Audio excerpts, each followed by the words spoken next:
Ang kwento ni Nanda Maharaj at Inang Yashoda mula sa Krishna Book. Noon, ang pinakamahusay sa mga baso na nagngangalang Drona kasama ang kanyang asawang Dara ay inutusan ni Panginoong Brahma na palaguin ang kanilang lahi. Humiling sila ng isang pagpapala mula kay Brahma. Ang kanilang kahilingan ay nasa muling pagkakataon na sila'y isinilang sa sansinukob. Ang kataas-taasang Panginoon, si Sri Krishna sa kanyang pinakamakisig na anyo bilang isang bata, ay lubos na aakit sa kanilang pansin at pagmamahal. Nais nila na ang kanilang pakikitungo kay Krishna ay maging napakakaakit-akit na sino mang makarinig lamang sa mga kabataan niyang gawain. Kasama sila ay madaling makatawid sa kamangmangan ng kapanganakan at kamatayan. Sumang-ayon si Panginoong Brahma na ipagkaloob sa kanila ang kanilang kahilingan. Bilang bunga nito, si Drona ay muling isinilang bilang Nanda Maharaj sa Brindaban at si Dara naman ay muling isinilang bilang Inang Yashoda, ang asawa ni Nanda Maharaj. Sa ganitong paraan, sina Nanda Maharaj at Inang Yashoda ay nakapagtamo ng dalisay, walang halong debosyon sa kataas-taasang persona ng Diyos. Yamang siya mismo ang naging anak nila.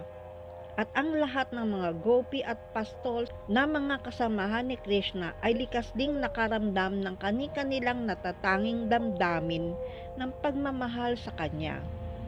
Si Panginoong Krishna ay nagpakita bilang isang sanggol, anak ni Vasudeva at Devaki, at inilipat sa tahanan ni Nanda at Yashoda upang makaiwas sa pagpatay ng masamang demonyong si Kamsa na siyang kapatid ni Devaki.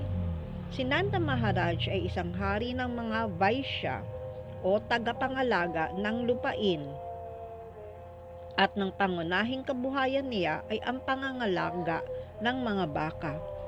Sinasabing siya ay may 900,000 baka, at si Krishna kasama si Balaram ay siyang nagbabantay sa mga ito, kasama ng marami niyang kaibigang mga pastol. Sa anumang kalagayan, si Krishna ay laging ang walang hanggan at makapangyarihang kataas-taasang persona ng Diyos. Ngunit upang lalo pang mapalalim ang masiglang damdamin ng kanyang mga tapat at mapagmahal na deboto tulad ni Inang Yashoda at Nanda Maharaj, pumapayag si Krishna na mapasailalim sa kanilang kagustuhan. Minsan ay hihilingin ni Nanda Maharaj kay Krishna na dalhan siya ng kanyang mga kahoy na sandalyas, at si Krishna na wari hirap na hirap ay ilalagay ang mga sandalya sa kanyang ulo at dadalhin ang mga iyon sa kanyang ama. Sa mga panahong ganoon, si Nanda Maharaj ay napapasigaw, "Mahal kong Yashoda, tignan mo ang ating anak na si Krishna. Masdan mo ang kanyang maitim na kutis na kumikislap. Ang kanyang mga mata may bahid na pula. Ang kanyang malapad na dibdib at ang kanyang mga kagilagilalas na palamuting perlas. Napakaganda ng kanyang anyo at lalo niyang pinapalago ang aking lubos na kaligayahang espiritual." Ang matatandang gopi naman ay magsasabi, "Kung sasayaw ka, mahal naming Krishna, bibigyan kita ng kalahating matamis na kakanin." Sa pagsasabi nila nito, o sa pamamagitan ng pagpalakpak ng kanilang mga kamay, pinapalakas ng lahat ng gopi ang loob ni Krishna sa iba't ibang paraan.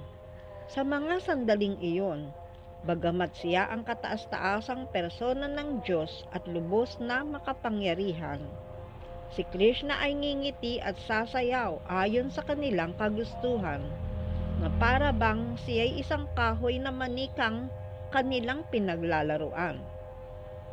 Minsan sa kanilang kahilingan, siya'y aawit ng malakas. Sa ganitong paraan, si Krishna ay tuluyang napasa ilalim sa kagustuhan ng mga gopi. Minsan si Inang Yashoda at ang kanyang mga kaibigang gopi ay magsasabi kay Krishna, dalhin mo ito o dalhin mo iyon. Minsan naman ay inuutusan nila siya na magdala ng kahoy na tabla, mga kahoy na sandalyas o kahoy na takalan. Kapag inuutusan siya ng mga gopi, sinusubukan ni Krishna na dalhin ang mga ito. Subalit minsan, nawari hindi niya kayang buhatin ang mga iyon, hinahawakan lamang niya ang mga ito at tumatayo roon. Upang bigyan ng kasiyahan ang kanyang mga kamag-anak, hinahampas niya ang kanyang katawan ng kanyang mga bisig upang mayroon siyang sapat na lakas.